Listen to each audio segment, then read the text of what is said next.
एक छोटी सी छींक ने उसके अंदर बवंडर मचा दिया था। वो बहुत ही भारी और दुखी मन से अपने घर की ओर चला। शालिनी, अगर मैं उन्हें कोई तोहफा दूं, जैसे कि कोई टॉवेल या पश्मीना शॉल, तो कैसा रहेगा? यशवंत को अपना करियर खत्म सा होता हुआ लग रहा था। मेरे साथ ही ऐसा क्यों हुआ शालिनी? मैं थिएटर गया ही क्यों? मैं अपने जैसों के साथ बालकनी पर क्यों नहीं बैठा? शालिनी, वो तो एक दूसरे पर छींकना पसंद करते हैं। छोड़ो यशवंत, इतना मत सोचो, कुछ नहीं होगा। मेरा यकीन करो, कुछ नहीं होगा। नहीं शालिनी, अगर मैं चेयरमैन के पास जाकर अपनी बात अच्छी तरीके से समझा दूं, तो शायद उन्हें मुझे माफ करने के अलावा और कोई चारा नहीं होगा। नहीं, ऐसा मत करना। खामखा उन्हें ये हादसे के बारे में वापस क्यों याद दिला रहे हो? नहीं शालिनी, अगर मुझे एक जिम्मेदार आदमी बनना है, तो मुझे उसकी तरह बर्ताव भी करना होगा। और इस तरह अगली सुबह यशवंत चेयरमैन के ऑफिस पहुंचा। नेक्स्ट। जी, मैं नेक्स्ट नहीं, लास्ट हूँ। आप बताओ तुम्हारी प्रॉब्लम क्या है? सर, मेरी कोई प्रॉब्लम नहीं है।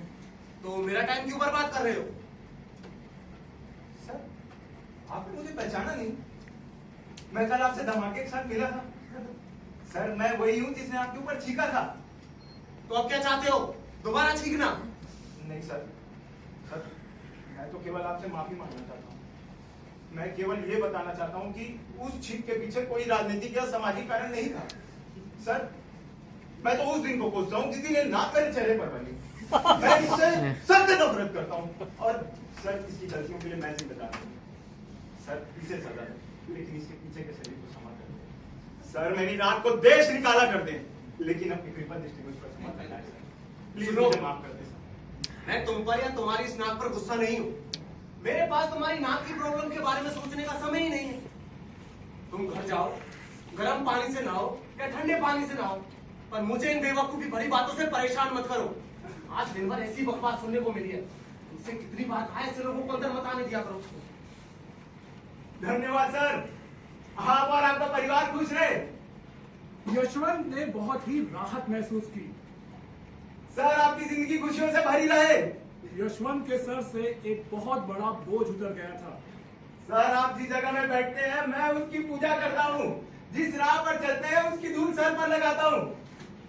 Thank you so much sir, thank you. वो गुनगुनाता हुआ, सीटी बजाता हुआ घर की ओर चल पड़ा। जिंदगी अब उसे स्वर्ग की तरह लग रही थी। आज मैं बहुत खुश हूँ। फिर भी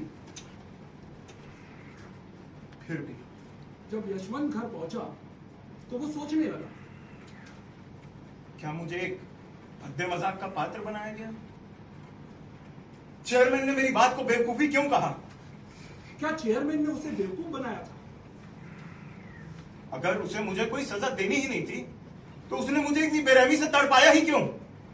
अगर चेयरमैन को उसकी छींक की परवाह ही नहीं थी, तो फिर उसने यशवंत के रातों की नींदें क्यों उड़ाई? यशवंत बहुत गुस्से में था। मुझे गुस्सा आ रहा है। वो रात भर यूं ही गुस्से में टहलता रहा और फिर उसने अपनी पत्नी को पुकार कर कहा, शालिनी, शालिनी! क्या हुआ? क्यों चिल्ला रहे हो? डराई क्यों? क्या हुआ? मेरी बेइज्जती हुई है। तुम्हारी बेइज्जती कौन करेगा? तुम तो इतने अच्छे और दयालु आदमी हो। चेयरमैन, हमारा चेयरमैन शालिनी, और कौन? चेयरमैन जिससे उस दिन मिले थे, उसने क्या किया? सुअर! उसने मुझे इस तरह बेइज्जत किया कि मुझे पता ही नहीं चला। शालिनी, उसकी चालाकी उसकी क्रूरता से कम नहीं है। शालिनी, उसने मुझे इतना मजबूर कर दिया कि मैं उसके ऑफिस जाऊं और उससे माफी मांगू। तुम इस कदर मजबूर हो गए? हाँ शालिनी। शालिनी, अब मुझे चेयरमैन के पास जाना पड़ेगा और उसे बताना पड़ेगा कि मैं उसके बारे में क्या सोचता हूँ। शालिनी, छोटे तबके के लोगों को अब बोलना पड़ेगा। ये दुनिया इतनी सुरक्षित होनी चाहिए जहां हर वर्ग और हर देश के लोगों को अपने बॉस के ऊपर छींकने की खुली छूट हो। यह मौलिक अधिकार हमें संविधान में मिलना चाहिए। अब वो मेरे द्वारा बेइज्जत होगा। मैं उसे उसकी औकात बता दूंगा। और इस तरह अगली सुबह यशवंत उसकी बेइज्जती करने के लिए उसके ऑफिस पहुंचा।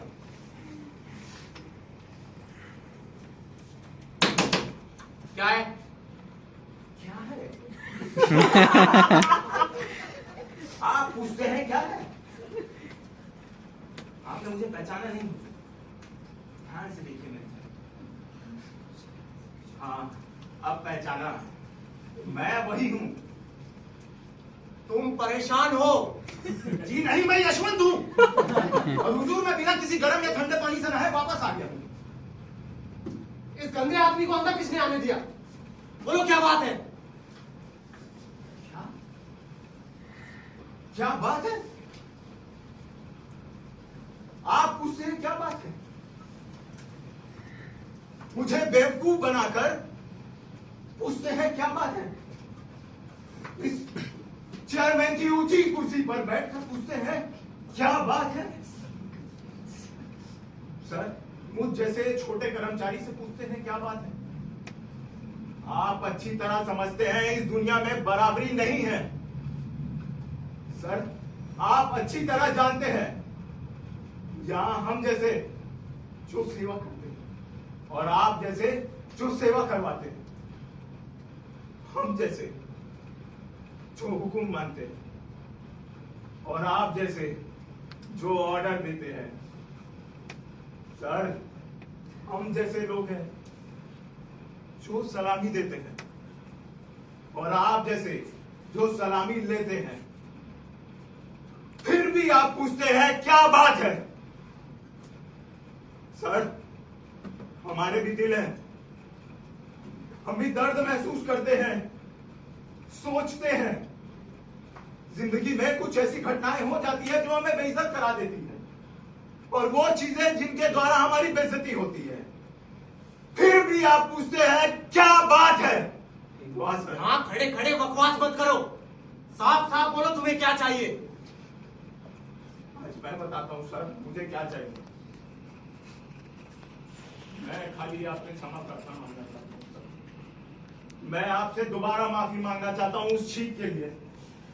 सर, शायद मैं आपको अपनी बात अच्छी तरह समझा नहीं पाया। वो बस एक हादसा था, सिर्फ और सिर्फ हादसा। उस छींक के पीछे कोई राजनीतिक या सामाजिक कारण नहीं था सर। निकलो, निकलो यहाँ से। और तुम्हारा नाम क्या है? तुम्हें अपनी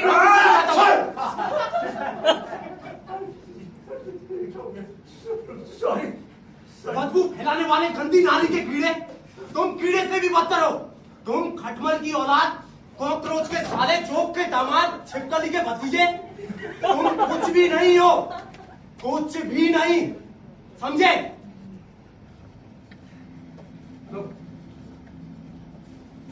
तुम कुछ भी नहीं हो, कुछ भी नहीं। इस बात ने यशवंत को अंदर से पूरी तरह से तोड़ दिया था।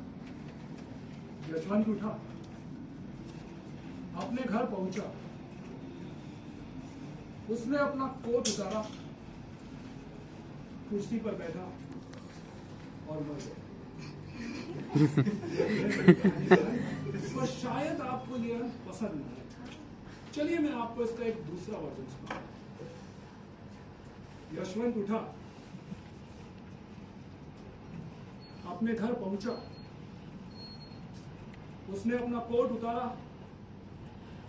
कुर्सी पर बैठा और तभी उसकी पत्नी चिल्लाती हुई आई। यशवंत, यशवंत, अरे कहाँ? उठो, उठो, तुम्हें पता है क्या हुआ? तुम्हें पता है क्या हुआ? हमारी 100 करोड़ की लॉटरी लगी है। 100 करोड़ की lottery. 100 crore? 100 crore? Seriously Shalini? Seriously, हाँ, 100 करोड़? शालिनी 100 करोड़ लॉटरी है। शालिनी, शालिनी, हम करोड़पति बन गए। 100 करोड़, हम करोड़पति बन गए। हमारी 100 करोड़ की लॉटरी लग गई। Shalini, I am very happy. Shalini, 100 crore. Hi, और उन्हीं पैसों से यशवंत ने अपनी खुद की कंपनी खोल ली और उसी कंपनी में उस चेयरमैन को एक मोटा ऑफर देकर नौकरी दे दी। और अब यशवंत और उसकी पत्नी शालिनी की हर सुबह कुछ इस तरह से होती है। अच्छा, अच्छा, अच्छा, अच्छा।